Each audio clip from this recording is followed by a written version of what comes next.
Last thing to do is replace the phone socket, which is clearly fractured along here. You can't get these from Kenwood anymore. I'm sure they've been used in a number of radios. It may be a generic part. I can't seem to find one.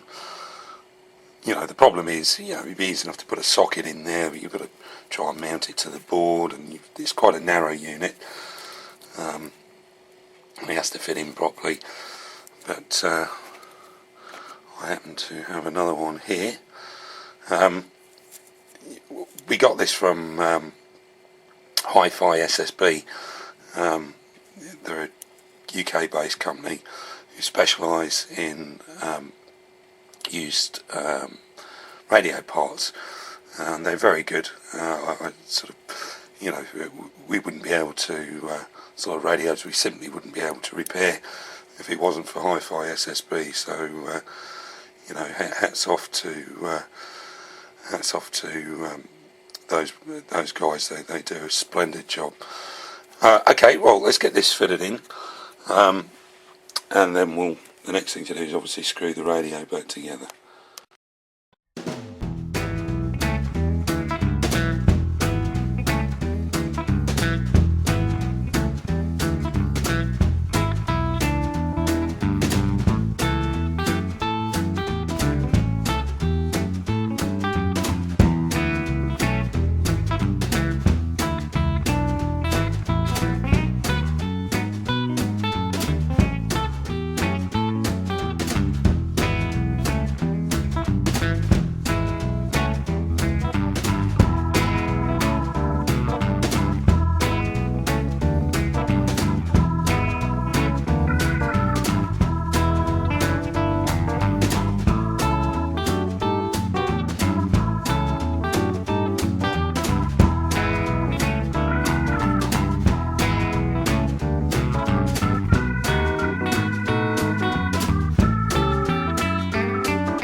this part, Switzerland. It varies according to the canton which you live in. But at the moment we have some children around the equipment here, and they can also practice on an old Morse key the letters of the alphabet. And we've also here a ICOM 746, which we can switch between this flex radio and the ICOM. And on the other side we have a VHF. Yeah, M3 UIR. This is M0 XFX. Good morning, Jeff.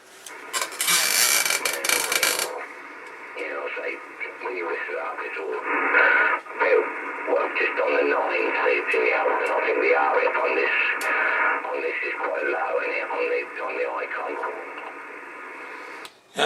Yeah, no, you're doing all right. Yeah, come on, give me an over, and I'll give you a report. Well, I'll say, yeah, it's the receiver, me, isn't it? I mean, you think of it, John, the way you're polarised and the way I'm polarised. I mean, it's quite things that I listen to Drunk and Bum down Home Bay with that, I mean, he's got a vertical arrow down there that he reckons he's tuned. Well, he gave it to me, didn't he? He brought it up here and then took it back. You know, when he dropped it here a couple of weeks ago, he brought this vertical arrow up that was actually 10 metres. And the next time he come up, he took it away. You know, well, it was his party rifle because I said I've got this, so Charlie Bravo arrow up. And we haven't down there, let's say, I can do anything I damn well want in through pulling it down sort of thing. Anyway, the story goes, he took it back. And I'll tell you truthfully, I see him down there a couple of nights ago, or last week, and on his vertical aerial, and he ain't very far off of icons in respect to, you know, if you imagine that village on the right-hand side, icons, you won't fly out and get your come back. Well, he's in that village. That's where he is. I get him. So, I'll tell you what, he was a bit excused to me on his vertical aerial. Well, like I said, you're finding 9s up here, so Kelly must have his arrow upside down, John. That's all I can say. M0 XFX for UIR. Yeah, M0 XFX returning. Yeah. Yeah. Oh, okay. Yeah. So, well, he actually phoned me. He's got a Kenwood TS-850, and it had actually been in here for repair at some stage, and it's got a the backup battery's gone flat on it there, Jeff. So I actually this morning I've just taken delivery of a new batch of backup batteries, you know, ones that fit into Kenwoods. So in fact, what I'm doing now, Jeff, I've actually got they're basically sockets, and what I do, I solder a socket in place of where the battery was, and you can actually plug the battery in there, because it's just a standard battery rather than having to buy these expensive ones I keep have to buy from the States. It's exactly the same. It's just that, you know, I think there are C2032. They're a little button battery, you know, and you know, for the backup, and they work out about $6 each. But you know, and that's the ones with the tabs on them. So I've got these little sockets you can solder in. You can just push a new one in there, and you're away, you know. But yeah, how does this radio sound, Jeff? This is the Kenwood TS-850S, M3 UIR. This is M0 XFX. That is very, very nice. I mean, I can come to you if you want me to, but I'm actually sitting on 28,400 000. I put my RIT in or anything like that, because I believe this layers are fancy, John. I think I should be sort of 412. 409, 12, that's where I think I should be, but I'm listening to you as you are, and I like it. I'll tell you truthfully. I mean, I'll tell you, Johnny, honestly, if there was something wrong with it, I would have piped up straight away. No, it's very, very nice. Gives me my, because I use a standard mic in it. Right, I took the comment. Right, QS Wine to FM, John.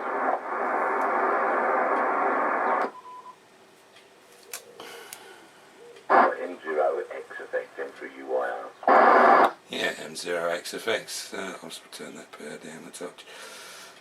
It's burning quite a bit of power there. Yeah, yeah, no worries, Jeff. You sound absolutely superb, mate. Yeah, well that sounds nice. I'll tell you what, honestly, you've got more compression on sidebands. Well, that's, to me, it's got more compression on sidebands. Now you come into a sort of a 9 o'clock news, you know, it's actually Q5 audio, but it's got more compression on SSB. Well, it seemed like it got more compression. Now you come into a mediocre send. Yeah, from M0XFX, yeah. Yeah, I'll just turn that power, just playing with the power there. I don't need to run 100 watts. I'm down to 25 watts there, but yeah, no, you sound absolutely superb as well. I mean, they really do. They are lovely radios, these, I must admit. I'm really taken by this. It's not often I get taken by radios, but you know, I do like this. Do you know the TS-850S? I showed it you when you came down here, Jeff. M3UIR M0XFX. I don't take no notice, do I? I mean, unless I own one myself, I take notice. I mean, the only thing I know about is the TS-50. I had one in when I was on Charlie Bravo, and I'll give you some idea. I mean, it was a